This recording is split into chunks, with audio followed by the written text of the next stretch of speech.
Hi, welcome to the Pole Shift News. Guys, what a beautiful day here it is in the UK. Around 20 degrees. Absolutely beautiful. Sunny, hot. What more could you ask for? And, it's hard to believe, isn't it, that, we're going into a grand solar minimum. And it's easy to forget about the long winter that we've just been in. And myself here in the UK, probably, you can relate to me if you're in, the northern parts of Europe and, the United States and Canada.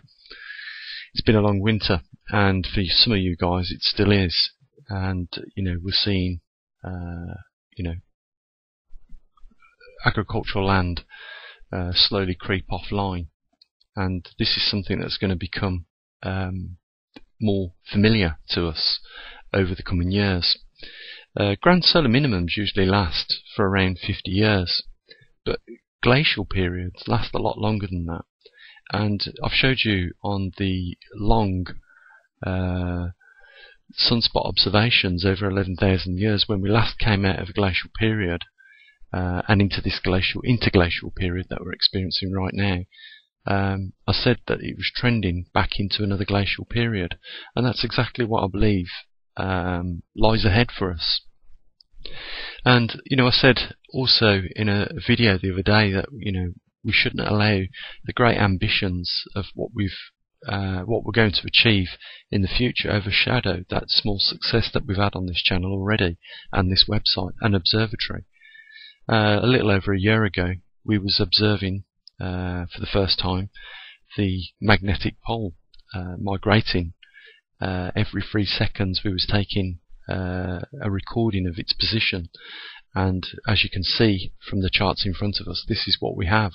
And I just want to bring it to your attention that you can see it's just peaking on the line of 10 degrees, and anything above 10 degrees represents the magnetic pole migrating westerly, and if it goes 11, 12, 13, it's moving degrees, which is around about 47 miles each degree westerly. When you see it bouncing up and down in this sine wave pattern, don't pay too much attention to it. It could be temperature on the sensor located where it is right now in my property, or it could also be down to the fact that the sun is pressing on the magnetosphere during the daytime, or the actual time of the day where the sun is on the sensor facing side, and for that reason we're getting these dips, but it's pretty normal. As we go over the year of taking the data, you'll see gradual increases just slightly, and you can't see it on a lot of these charts until you actually, because the change is very small. But if we go to more recently, you'll see, at least on this chart here, the 18th of the 12th 2017 to the 17th of the 1st 2018, that line has started to leave the 10 degree mark, only slightly, but nevertheless it is constantly leaving the line. Again, we do occasionally get these little bumps, and those are to do with either the temperature or the magnetosphere having an effect with the solar radiation when it faces the sun. But it's done a great job, and right up until the last one of the 7th of the 5th 2018, it's recorded, like I said, nearly 9.6 million readings over the year. More recently, we've added the magnetosphere data as well, and I'll try and just align it so we can see the whole of the chart here, because I think it's better to do that so you can get an idea what we're talking. So as you can see, the magnetosphere data recorded over almost the same intervals of the TriMag data that we've got, and you can see it moves up and down over a range of about 2 microteslas. And it's going to be interesting to see how that changes over the year. And I don't think that time will go slow. Just like I can't believe it doesn't seem a year ago that we started to put the TriMag sensor into full action. And look where we are. We've got a year's worth of data stored, and we've recorded nearly a complete degree movement of the magnetic North Pole tracking westerly. You know, guys, really our world is changing, and although it doesn't seem like it's doing it in, you know, any great speed, it is definitely changing, and these are the early warning signs. You know, we can see CO2 is still rising, yet global temperature is dropping. And I've been saying this, and perhaps a lot of people have took it for granted a lot, that the significant changes happened in 2007, and you can see what I'm talking about with the temperature decreasing. And before that, at least from 1995 to 2007, you could see that temperatures were rising. And that was because around that period of time, and a little bit before that, we've been experiencing a modern maximum, a lot of sunspots, and therefore we've had a nice warmer climate as a result of that. And it's no wonder some of the ice caps over the northern and southern hemisphere have depleted in size. But when we look at the ice caps today, we can see early signs of those ice caps rebounding and regaining some of that lost ice. It's not going to happen overnight. It's going to take a few years, perhaps the next 10 years of lower temperatures to regain that lost ice, but it's going to go back to the average. And if we keep trending into a low period of sunspots for a prolonged period of time, and I do believe that we might be lucky if we see a few sunspots during the solar cycle that we're about to go into, which is solar cycle 25. Even if we do see those, they're going to be in very small numbers, and temperatures are going to remain cooler over the northern hemisphere. Let's have a little look at where we are right now with the ice extent over the northern hemisphere. And like I said, as you can see, the red line is the current line, and it's trending slightly above 2016, which means right at this moment we've got more ice over the Arctic region than what we did have during 2016. If this continues, this will be good news for the planet, and it will be good news for those Arctic regions.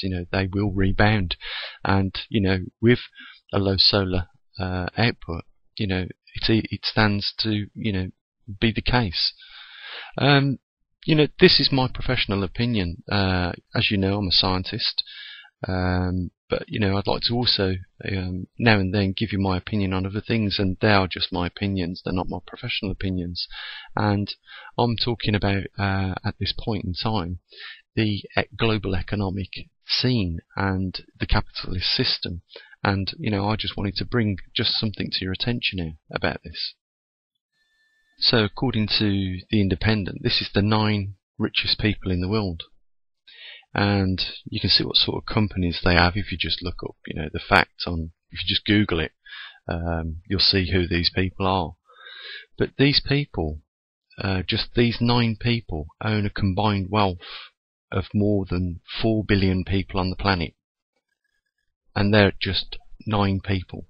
And it's got to be seen as a failure in the capitalist system if just 9 people can capture the wealth of over 4 billion people in net terms. This isn't anything more than just pure greed. And can you imagine what happens when a certain amount of wealth, like more than half the world's wealth, is held just in 9 bank accounts? Well, it's just like gold. If there's not a lot of it about, then people are working for less of it. And it's exactly the same with the case with the monetary system. If there's not a lot of money about, then you're probably getting paid less as a result of that. And it's, this is why, probably global governments now have made it illegal for employees to pay less than minimum wage to people. And we all know that there is a change in the way that these businesses are doing their business, and they are paying a lot less. They are more likely now to take on people on a self-employed basis, so that they don't have to pay holiday pays, and they don't have to pay sick pay, they don't have to manage the person's tax and national insurance, etc., etc. It's a mess. and it's a complete failure in my view that it is allowed such wealth in such a few people's hands. And it's no wonder the world is in so much trouble as it is. But if these guys think that they are going to avoid the inevitable, then they're very wrong, because they are in a different league to most of us, but they are still playing the game.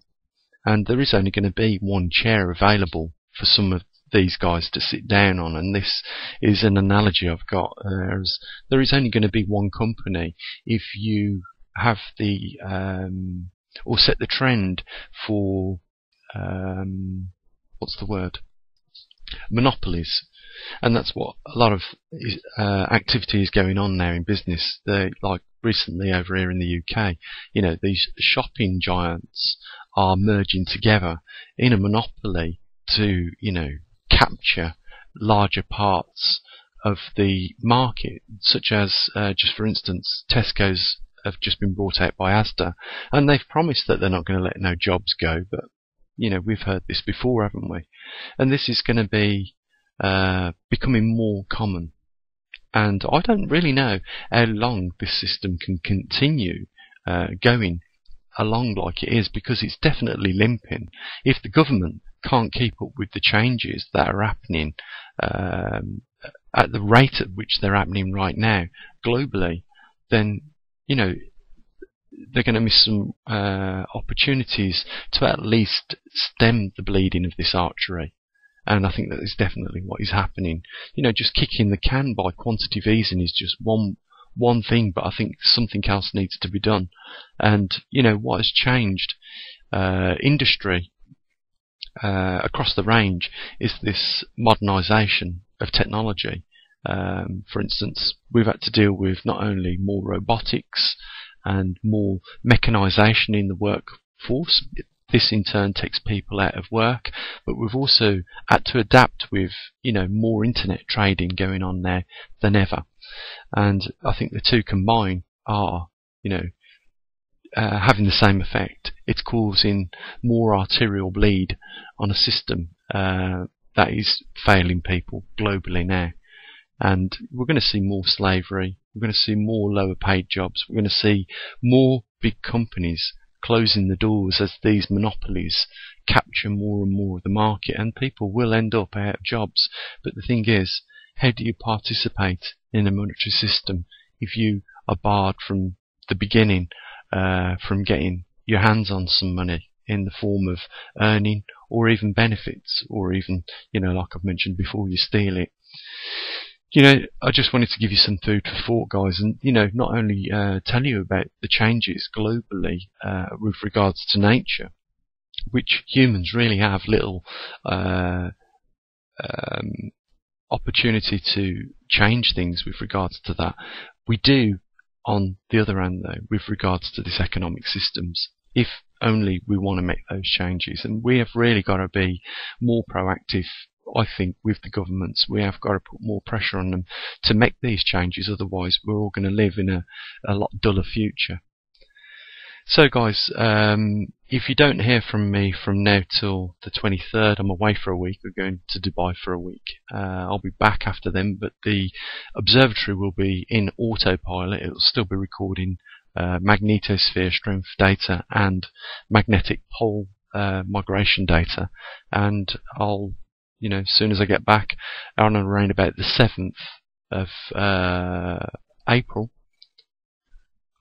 June, we'll have another look at what's been going on with those two anomalies that we're now monitoring on the observatory.